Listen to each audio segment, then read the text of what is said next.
Now, the more you learn about emotional intelligence, the more aware you're going to be of subtle differences in people. Now, you're going to be attuned to these subtle differences. You're going to see these subtle shifts in their eye movements, their eye patterns, their tone of voice, and you'll become very sensitive, and you'll start to think, do people know this about me? The rest of the world is so caught up in their own head that they won't even see these subtle shifts. So it's going to give you a competitive advantage in the marketplace, but don't pay too much attention to it and let it impact the role. And that's where the emotional intelligence is fluid.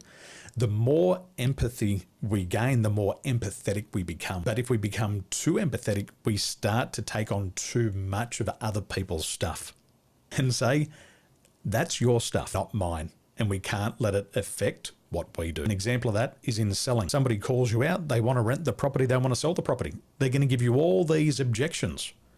If we become too empathetic, we listen to the objections and we accept them as a reality.